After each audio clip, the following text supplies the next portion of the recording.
broke that shit. What's up, YouTube? Back with another day. Today's kind of our recovery day. We will add in everything that we haven't hit throughout the week, which isn't much because we got most of it in. But big impulse day, big spine movement day, big kind of free-flowing day. Big focus on just kind of enjoying today. And once I get flowing, I don't really have anything marked out today. I know I want to do some impulses throughout the workout. Did some of them already. I already took care of my wrist impulses, so you guys didn't have to watch me fucking sit like that for 10 minutes straight. We're gonna do some Supercat throws for the upper body. We had a bat speed day today, little hybrid day today, so bat speed day, really quick one. 30 total swings. Today's definitely the lowest volume of swings because tomorrow we got a big tournament. So gonna see if we can hit 110 tomorrow on the exit velo, so that'll be cool. I'll probably record the talking on the way to the place on the camera, and then I'll do the rest softball stuff, record on my iPhone so I don't smash my iPhone. That'd be cool. But yeah, today we're just gonna rip. We're gonna see where it goes, and I think having one of these days in your program is important for yourself as a coach. If you need to work on that creativity aspect, I don't think there's a much better day than just being in your lab and working on the lab. So maybe this day you try out a different program, try out some of the methods that you saw online, and you'll find a bunch of shit and you'll find some really good stuff. But that's what today will be, and we'll kind of just hit it from there. So we're gonna start here on the Supercat. We're gonna hit like 3 sets of 5 to 6 push press throws with the Supercat. Then we're gonna pair that with 3 sets of 10 drop catch curls, and we're gonna pair that with 3 sets of 25 side bends back and forth. Goal here today is just to move as fast as humanly possible, hit some of the things that I felt like I haven't did a good job of hitting throughout the week or that are weak points for me. Really get that twitch going for tomorrow. A lot of times when I do these workouts the next day, I'm feeling pretty poppy. So as much as the priming kind of stuff is kind of shit on, and I don't believe in having priming be like necessary for you to go perform, I perform a lot better and I feel a lot better the next day after the day before. It's just moving as fast as humanly possible. And I think having a day like this in your program throughout the week of just to move fast, move explosive, get that twitchy feel, I feel like the more you can implement that throughout your program, the more your body kind of adapts to just being that type of athlete. I've noticed just trying to hit as many fast swings as possible, even if we're not taking daddy hacks, but we can take it with a PVC pipe. So today was a PVC pipe day where we're swinging fast. Like just getting those touches in throughout the week, I really believe starts to change your body and how it functions. So trying to have a fast day today, explosive day. We'll hit some arms today. We'll hit some of the rehab stuff that, I don't know about rehab, if that's the best word for it, but some wrist stuff for the swing, some impulses, and kind of get after it. We've got 5 sets of 6 here, 3 sets of 6 here, exploding up.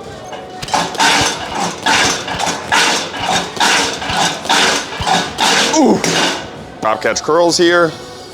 Really working on that speed aspect. Got this from Dr. Chima John way back in the day. These are money.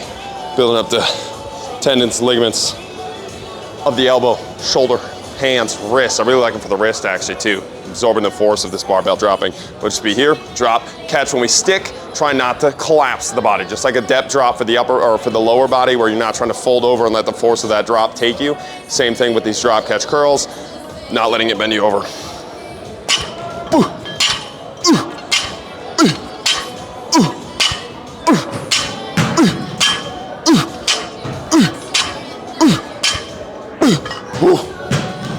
Then paired with those, we'll go 100 over top side bends here, just greasing the grooves here. We got sets of 25 typically, so we're just going side to side here. Nice and groovy. I might have to come this way, out of center of the camera. This will be set 3 here of these, just going back and forth. I think a lot of times with the spine, it adapts to what you do, right? So you don't move your spine all day, you sit down, and then that turns into a week, and that turns into a month, and that turns into years. And back really starts to lock up. And it's not because, again, anything's wrong with your back, it's just because it's what you trained your back to be able to do. And I think simple movements like spinal flows like this, just adding them in throughout the day, throughout your week, can really make a big difference in how your back feels, how your back moves. I was back home for Christmas playing video games. First time in a long time. And I shit you not, it was the first time I felt like, almost like that herniated disc type feeling, you know, like where everything feels locked up and like you can't move your legs. From video games, man. Like, I understand sitting is not the new smoking. I get that part of it, but it was like I had my first time sitting straight for that long. And I was like, oh my God, I used to do this every day, just sitting, bro. Just how bad that makes you feel. Should I say herniated disc? I just locked up disc. It was kind of crazy how being folded up in that position, and then you have people that do that all day at their jobs. And your body's just telling you, hey fucker, move. And you don't listen to it, and then you want some simple solution like a cracky backy, and of course it doesn't work, because you're not gonna fix what took 8 hours to break for days and days on end with one crack of the back. So just kind of some thoughts there. Keep your body moving, keep it greasing. Hit our next thing here. So we're gonna hit some impulses here on Dax, a little reverse hyper machine here. Working rotation of the shoulder here. We're hitting 100 total reps, dropping down, sticking back up. Again, just like we talked about in the other videos, just a depth drop for the upper body. At a bunch of different joints, that's why I really like the reverse hyper. It's like literally any joint, any movement that you can do, you can hit a drop depth for, or a depth drop for it, a plyometric type movement for it. Really, really enjoy the feeling of these. So we hit 100 sets of 25 a piece, been ripping these.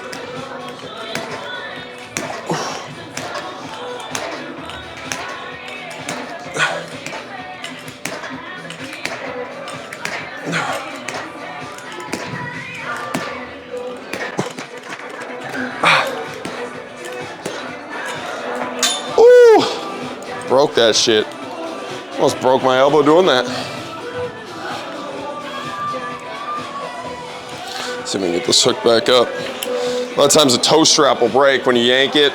This toe strap has seen better days. 5 more.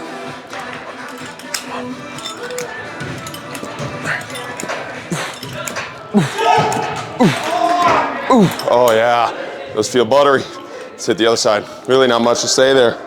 Just getting them greased up, going through. Here we go.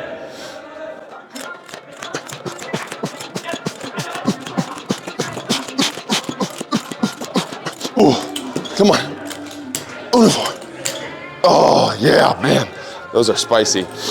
Man, those are something that only a true mad scientist can really discover. And I know you have the whole fucking meathead squad out there that everybody wants to claim the invention of something, but Dax, obviously the one that popularized. Jay Schrader has a bunch of stuff. Dr. Simon John has done a bunch of stuff. But Dax, the one that recently has really popularized a lot of it, regardless of what some fitfluencers kind of tell you there. Man, I saw a post the other day that was sent to me.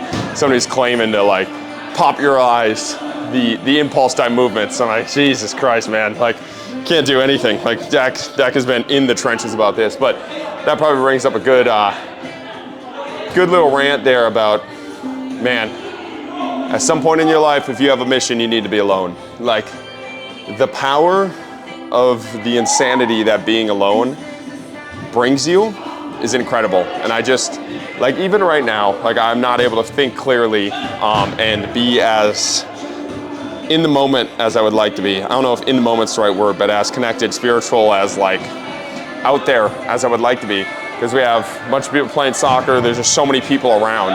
And I really don't think people realize how far away from that spiritual center you are when you're always around people. And almost everybody is always around people.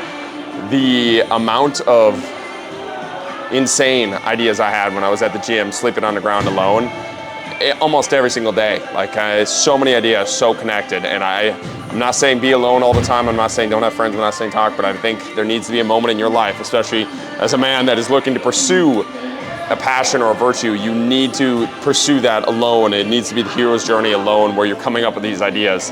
And that's how you come up with something like the reverse hyper and the hyper arm and going as deep as Dak has gone. And I just really believe there's true beauty in that, and not everybody's so scared to be alone in some sense. I'm not saying always be alone, but again, like, have intentional time periods to be alone and develop yourself. I don't think you can get the art around people that you can get alone and in your true message. And I don't think a lot of people know their true message. I talk to people And I know right away, do you know your true message or not? Like, you can feel it off them. And if you don't know your true message, you got to go find it. And I really believe you only find that alone in the moment. And I think a lot of people cope with the feelings of insecurity, the feelings of not being enough by just constantly surrounding themselves by people. And again, there's not that there's a negative to having a community and people, and I believe there is power in that. But at some point in your life, the power that being alone, that insanity brings you is truly unrivaled, and not a lot of people tap into it. Nietzsche talked about how he was worried about, when he was writing a book, he was worried about a book being by him, books being opened in his house because it would influence his brain. And he would talk about going into the woods and walking miles and miles alone without people. And that's books and people that he's just talking about. We live in an information where you can never not have information spammed in your brain, and it shows. Everybody thinks alike. Everybody is just kind of a clone of each other, and there's no original ideas. There's no out there ideas. And when there are, it blows up right away, but it really shouldn't be the case. I really believe if we stopped crowding our brain with so much stuff and just spent some time in that wilderness of alone, and then setting time periods apart where you do that, you would realize your message much quicker than not. So that's a little rant today. We'll hit some more impulses, and then we got sauna and ice tub. I'm gonna hit a little chest one here. Arm straight, in, out, hitting it right there. So be here. Really enjoy this one.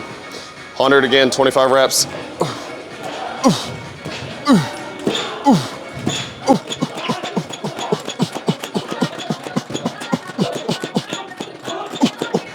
Man, one of the really beautiful things about there, fucking whole body's on fire. My glutes are firing, core's firing. Again, I really believe it's one of the things that talk about synchronizing the body.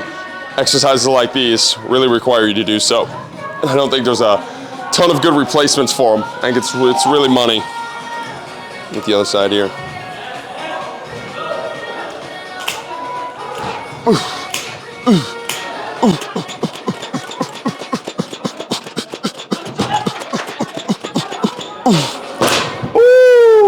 Let's go.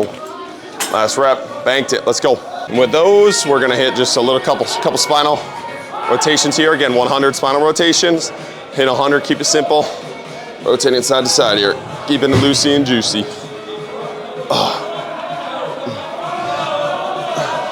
These spinal flows, of all things I do keep the back healthy that I think can help a lot of others, I think spinal flows are kind of up there, top tier. Such a low investment. Every single day doing some sort of spinal flexion, extension, rotation, side bending, combination of flexion and rotation, extension and rotation. Every single day in the 100 rep scheme, I really believe you can change the health of your back. Just implementing some of these really simple movements. The nice thing is you don't have to start off crazy. Again, just grab a stick, twist side to side, and you really start to feel your body come back alive. Something you can do at work. Just grab you don't even need a PVC pipe. PVC pipe's just here. Get a little bit more rotation, but you can go hands right here. Same thing. And rotate, hand rotate. You can go to Dr. Tommy John, twist all the way around, grab and twist.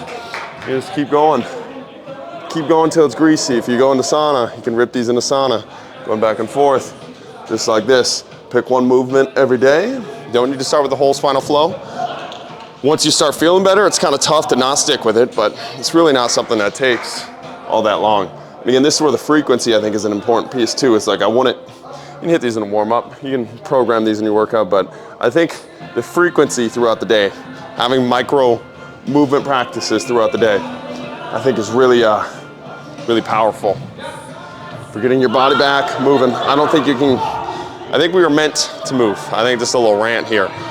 We are creatures that are meant to move, to hunt, to walk, and we kind of butchered what we do and distilled it down into like 1 hour sessions, and it gets the job done, but it's really not what we were built to do. Our bodies are the functioning, it's what kept us alive for the longest time. We were always moving, always walking, always hunting, always doing things, and there would be small periods of rest. You would sleep at the end of the night and do that, but nowadays you sit for literally 8 hours, and your only time you move, if you work out at all, which is insane, but if you work out at all, it's a 1 hour to 2 hour movement practice, and that is great. I'm not trying to negate that. I just think we have it so backwards because of how we've set it up. I really believe the best way to do it is movement throughout the day, micro sessions throughout the entire day, and that's really how you start to feel better, move better, and do what your body's supposed to do. Like again, this body of ours is what kept us alive for so long, body and brain, right?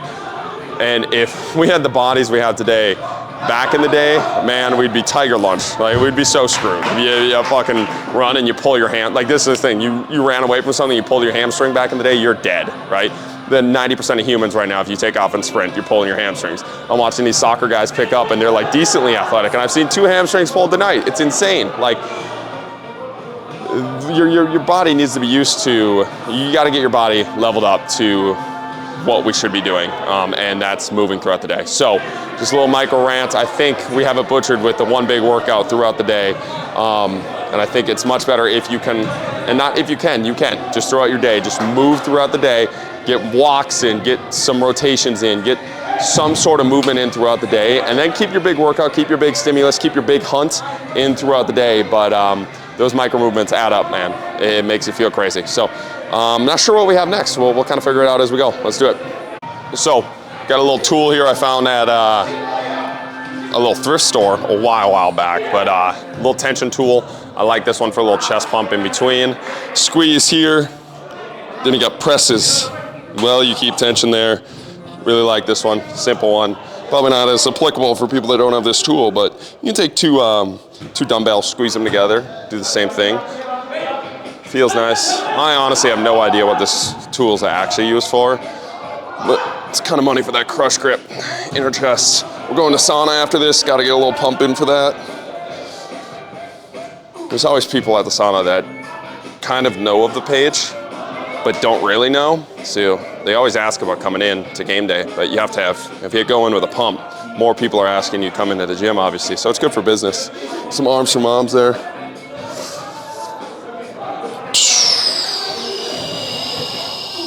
Just a couple reps there, one more.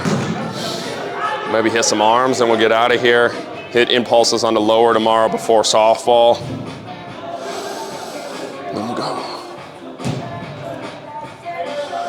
Woo, yeah, good pump.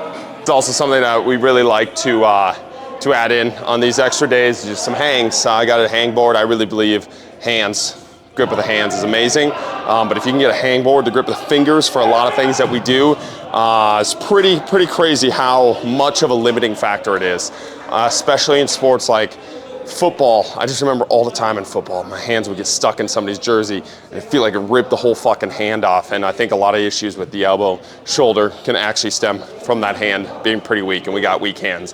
We're never crawling, we're never climbing, we're never doing anything.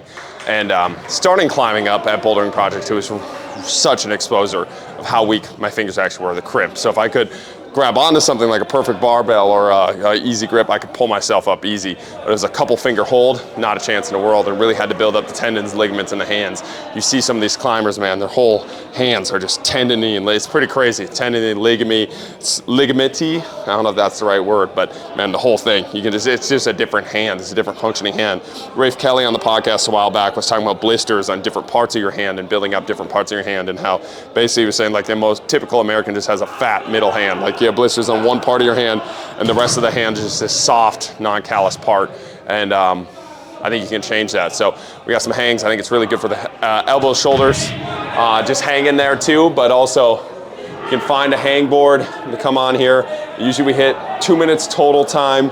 I'll break it up into like 30-second holds, breaking a couple challenging here, hold into this one.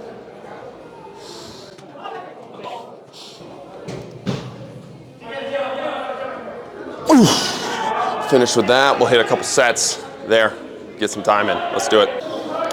Then we're just gonna rip some arms, finish up. We've got our sauna session in 20 minutes. Gonna hit some tries, 100 total tries here. We'll bump you down just a little bit. Really gotta figure out the best way to get this camera. It's so wide compared to an iPhone, and the vertical height is completely gone. So we'll be here. We're gonna hit 100 total reps, probably many sets as it takes. I'll probably just stick at this weight, just kind of stuck it in there at the 10, and we'll hit the same thing with curls, and we'll call it a day.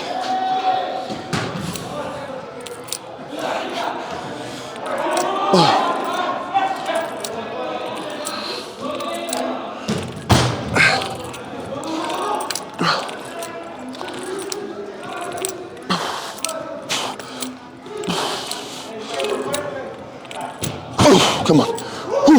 Come on. Come on.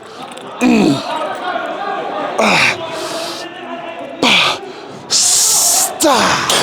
Yeah. Woo. Now we hit some curls. We'll get out of here. And we'll hit the final set of curls and call it a day.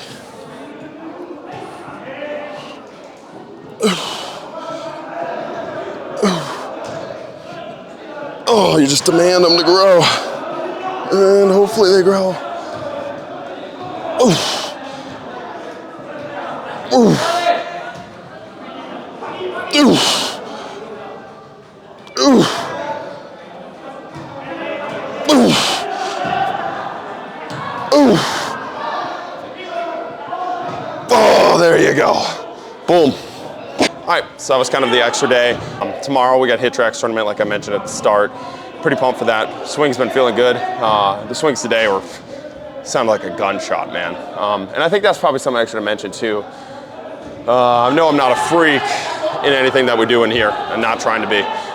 Trying to be, level up myself to have the best swing and trying to be an absolute freak on the field. And the swing is kind of turning into that, and I'm pretty pumped about that. So excited that the program is kind of diving in. I've taken, I cannot tell you, a minimum of 100 total swings every single day for the last probably, I would have to look, it's February, January, December,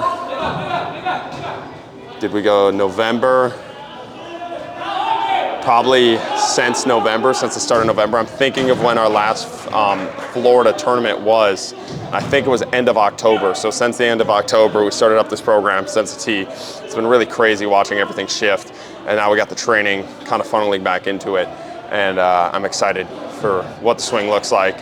Hopefully get paid to play some ball this year, fly out places, do cool things like that. I think I was gifted a body that is able to do a lot, and I think a lot of times I take advantage of that and don't pursue it to the absolute T. It's like I can get away with a lot of bullshit, and again, that doesn't make you the best athlete in the world, but you can get away with a lot of shit when you're granted athletic ability. And I think one of the things that we're taught is grow up. You're told grow up, and I've felt this pressure. It's grow up, stop doing physical activities, stop pursuing these silly tasks. It's just seems like such a, reading Nietzsche, it seems like such a backwards thought process, and something that I've had to almost indoctrinate myself out of was I wasn't taking softball seriously. I wasn't taking training seriously because I felt like I wasn't supposed to. Business was going well, and I felt like I had to start taking business seriously and turn the next chapter in quotations and create this bullshit avatar because everybody else doesn't want to take their physical avatar seriously, and everybody else doesn't want to pursue these tasks. And I just had this internal battle over and over again, and it sounds silly, but it's this internal battle of is it a meathead move to take these things seriously? Is it a meathead move to pursue this? And I was I'm just not listening to my own instincts, and my own instincts tells me there's something there if you just pursue it full fucking fledged. And I've never, one of the things that I feel pretty blessed to be able to say is whenever my instincts have told me something and I've actually listened to it and actually pursued it, they have never been wrong. So what was wrong was not listening to them and shutting it off and trying to listen to these smart grown-up people. And I just feel again, it's such a backward thought process. I should pursue this thing to the fucking absolute max. And since I've been doing that, since I made that kind of switch over, business has been going better. I feel way better. Everything's kind of clearing up and making sense, and I think it's because it simplifies everything else. It's you were called to do something, go do it, and it simplifies the rest of your life. And I'm not saying I'll be called to play fucking softball all day or for the rest of my life, but I know in this moment, it's what I feel called to go do, and there's other things that are wrapping around. I think it's literally just simplifying the rest of my life, and I think there's an important piece there of, if you feel called to go do something, go do it, regardless of what people are telling you. People are so good at giving bad advice constantly. And I wrote about this, but it's you don't get Kanye without getting all of Kanye. It's like these people are like, well, if I was Kanye, I would do this. If I was Kanye, I would do that. If I can't believe Kanye said, I understand the things that Kanye said, not good, whatever, you want to go there. But you're not Kanye. That's the thing. Like, Kanye got to that fucking crazy spot in his brain because he is Kanye and because of the way he thinks, and that's how he processes it. He doesn't think the way that you do it, working your 8-to-5 job, putting money in your 401k, buying your fucking house, like living the pretty picture life. Like, you don't get the pretty picture life with the Kanye exponential growth that is there. And I think that's true with all mad scientists. And I think we're all kind of mad scientists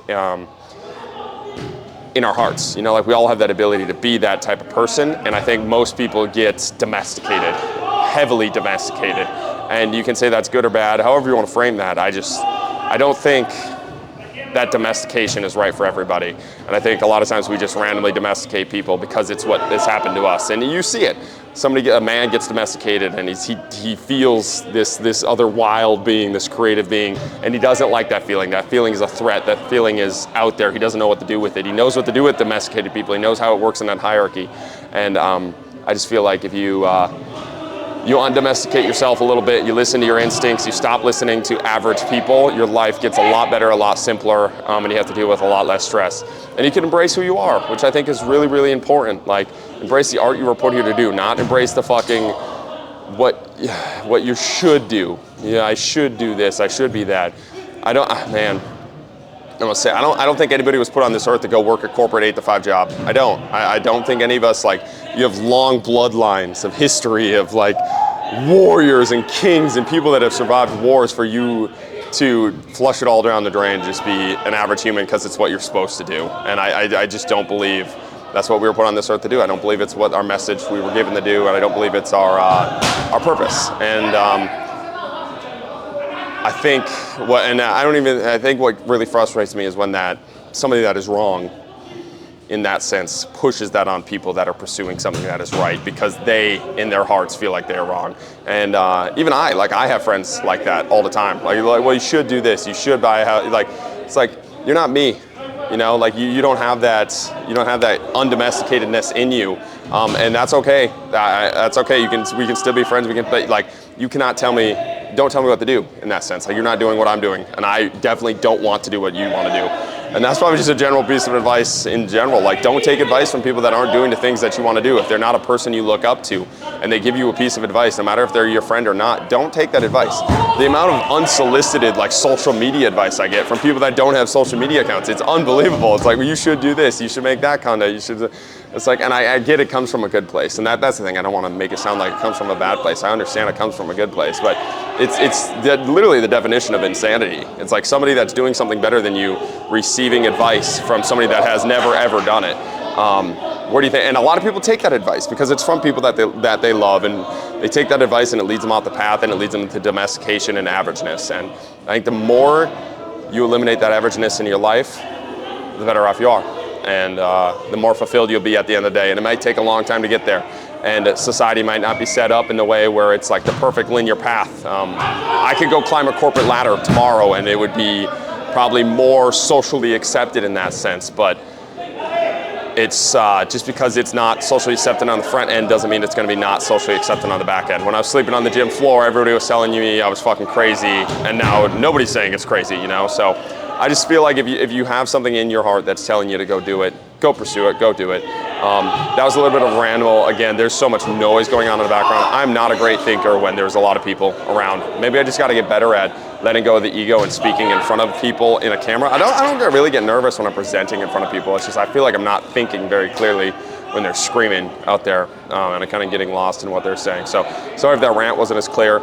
Again, I was trying to get reps in here. Today was one of the first days where I felt like I wasn't super pumped to go record because I didn't really know what the fuck we were gonna go do. And then there was a bunch of noise out there and people were out there. So I was like, wasn't really pumped to go do it. I was figuring what to do.